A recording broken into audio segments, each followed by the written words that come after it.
I am in the hallway, but I don't sense it. That is to say, I don't feel my body. I'm like a phantom, a limbless entity, floating, flailing. And now there's my head. I watch it go by on the video monitor, where they are watching me. It does not see me, does not look at me. Its eyes are concentrating on the path of its trajectory. It needs its eyes to guide itself, otherwise it will forget that it exists. This is what the doctor has told me. He has labeled it a loss of proprioception, which means that the body does not have the means to perceive itself, or something like that. Phantom limb, phantom body. The doctor does not understand how this condition might have arisen. He has never seen such an anomalous sickness in any of his patients before, only read about it in a medical journal. Who is this doctor?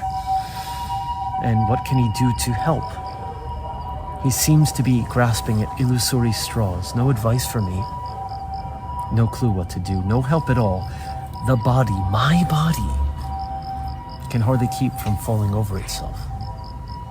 Without the eyes, it is helpless. Put a blindfold over these eyes and the body crumbles to the floor like a sack of squid. These hands, putty-like, these feet, two unfeeling lumps of flesh, limbs that have no control over themselves. A torso that is hollow. Am I a straw man? What is the point of living in this state of limbo? A body walks unsteady, unaware of its own existence. It can only recognize itself when it peers into a mirror. Views itself on a plasma screen. I am in the hallway, this much is clear. My eyes focus on every movement, every step in their direction. They are behind the glass, I see them. My vision, perhaps in compensation for my lack of sensation, is superior. They think I don't know, or don't care. The glass is tinted black, but beyond the glare I can see the outline of bodies. There goes my head on the monitor again.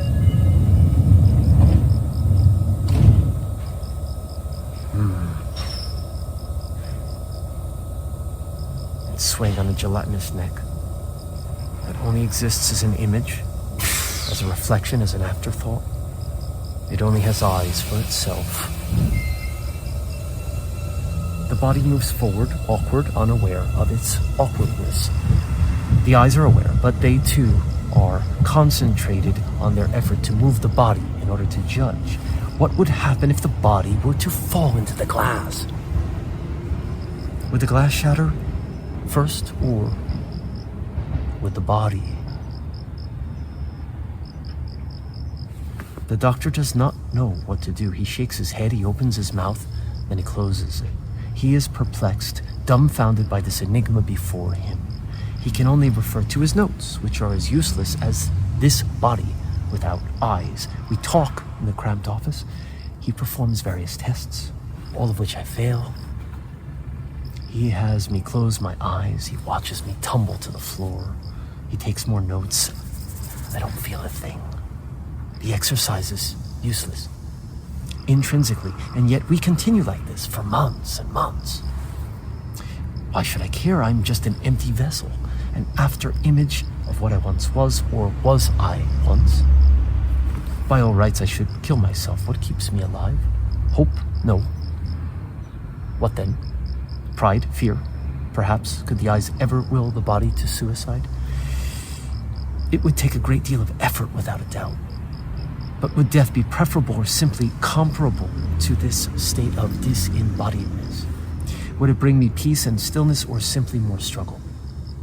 More senseless discomfort? Plato, writing to Socrates, believed that death was a priori preferable to living because, by his way of thinking, it would either be like a deep, undisturbed slumber, or like a party where one would be able to converse with great historical figures who had died. Did either Plato or Socrates have any idea, though, of what it's like to have a lack of proprioception? To live inside a body without awareness of itself?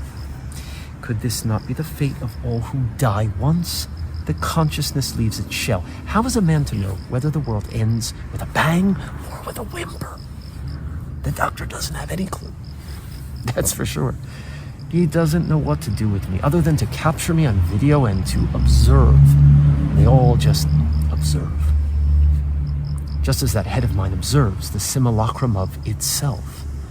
The only proof that it is. I take a step, and then a step. The eyes leading, trailblazing. I'm in the hallway, approaching the blackened glass. I see myself in the monitor. To call this non-entity I is misleading, but it is the only way that this narrator can justify his own existence, so please allow him this freedom. The body swaggers and sways as if drunk, approaching the men who hide behind the glass. With their useless notepads, their spastic pencils, their searching eyes. There are no eyes here. In a moment, everything goes dark. The body has disappeared. Have I entered the black glass?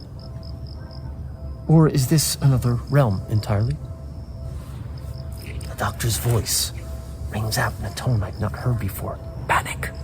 A stain on the floor. I cannot see, but intuit. The jumbled voices of the others sound of pencil tips, scratching away, pressing into their presumed pads of paper.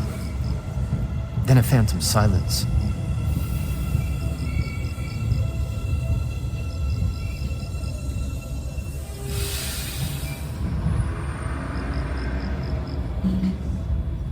My head is on the monitor, looking, staring, trying to locate something.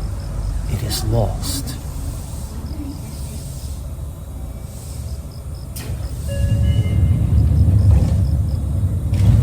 Lost, perhaps forever.